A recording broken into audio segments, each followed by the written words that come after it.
Excellences, Mesdames et Messieurs les chefs d'État et des gouvernements d'Afrique, Mesdames et Messieurs, chers compatriotes, avant tout propos, accordez-moi de commencer par féliciter Son Excellence Félix Antoine Tshisekedi Tshilombo, président de la République démocratique du Congo, pour sa brillante élection comme président de l'Union africaine.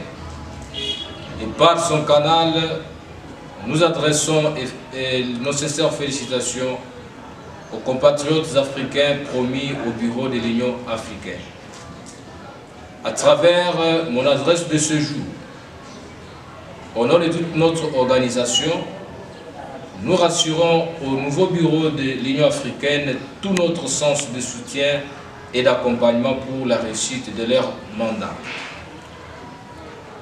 Dans le même ordre d'idées, il m'importe de présenter également nos félicitations les plus sincères aux chefs d'État et des gouvernements africains et nos sincères remerciements pour le travail qu'ils sont en train de rendre à la communauté et des soucis qui se font pour que l'Afrique recouvre sa couverture d'antan. Mesdames et Messieurs, chers compatriotes, aujourd'hui, le 15 juillet 2021, je me tiens ici devant la tribune de l'Union des jeunes africains pour le leadership pour mon allocution de circonstances qui marque la sortie officielle de notre organisation. Cependant, ce lancement officiel s'est fait dans un contexte particulier de crise qui a bouleversé le monde entier, des suites de la pandémie à Covid-19 qui a imposé aux États ou à nos sociétés un nouveau mode de vie.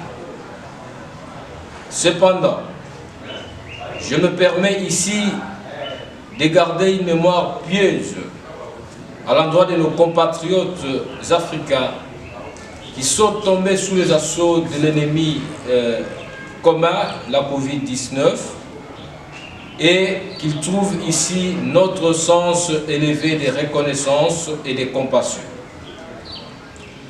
Dans le même ordre d'idées, accordez-moi, Mesdames et Messieurs, de garder une mémoire pieuse à l'endroit de nos compatriotes africains, victimes de l'injustice et des guerres injustes qui nous sont imposées par les ennemis de l'Afrique, des guerres interétatiques qui divisent à tout moment et freinent le développement de notre cher et beau continent.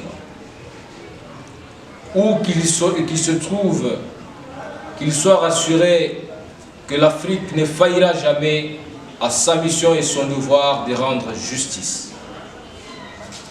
Excellences, Mesdames et Messieurs les chefs d'État et des gouvernements, plusieurs décennies doivent s'être passées où l'Afrique traverse des moments durs pour parvenir au développement de cette société. Au nombre des défis qu'il faut relever figure le chômage, figure la misère, figure la pauvreté, figure la misère caractérisée de sa jeunesse.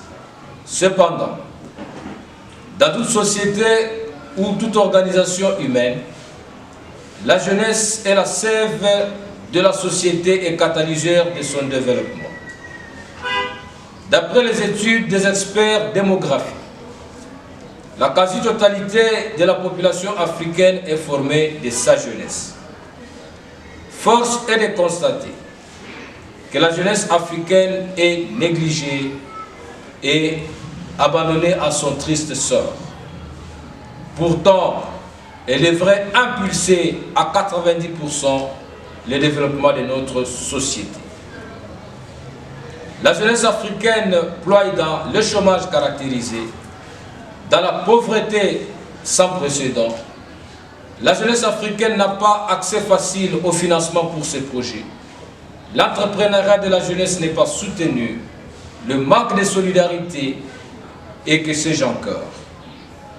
Face à ces tableaux sombres et à une jeunesse qui a pratiquement perdu tout espoir de vie, nous, jeunes du continent africain, avons résolu de mettre en place un cadre d'échange autour des valeurs citoyennes pour relever nos défis qui freinent notre épanouissement, dénommé Union des jeunes africains pour le leadership, UJAL en sigle.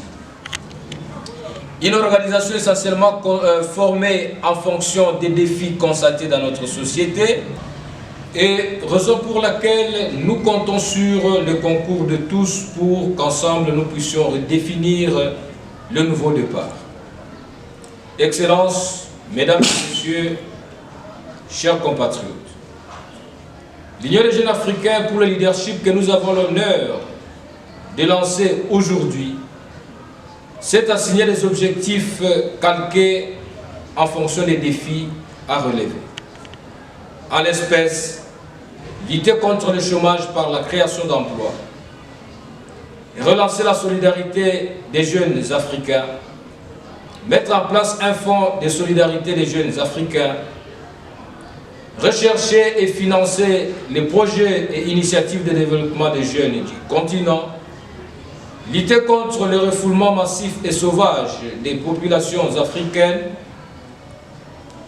ainsi que la création d'un climat de solidarité ou des affaires entre jeunes africains. Excellences, Mesdames et Messieurs, chers compatriotes, il se peut que cette lourde charge que nous avons ici le devoir de nous assumer sera une réponse directe aux défis de développement qui ploient l'Afrique dans la boue.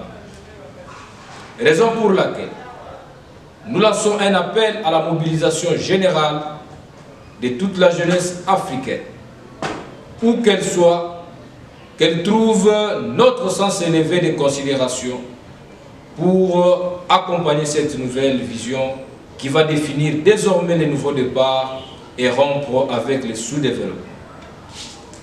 Nous comptons particulièrement à l'accompagnement des chefs d'État et de gouvernement africains et plus particulièrement à notre organisation identitaire, nous avons dit l'Union africaine.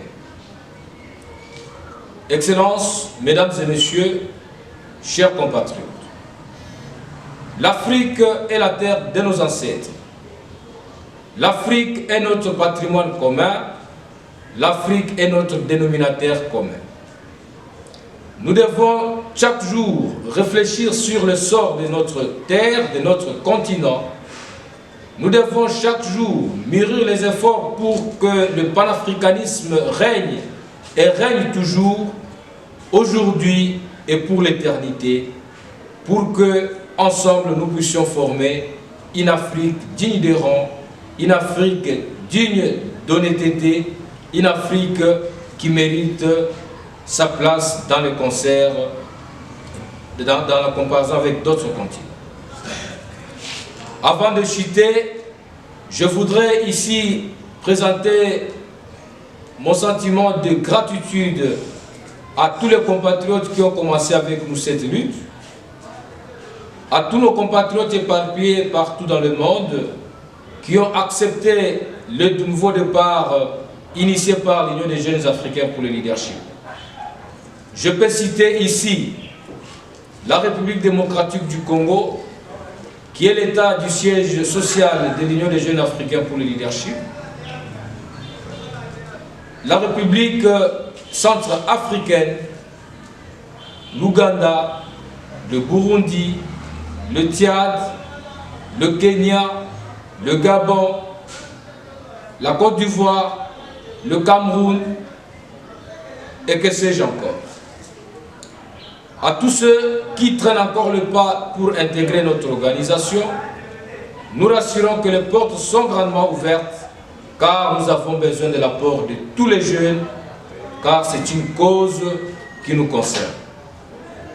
Mesdames et messieurs, chers compatriotes, Je voudrais ici faire un appel à la solidarité générale du panafricanisme renouvelé pour que nous puissions définir le nouveau débat.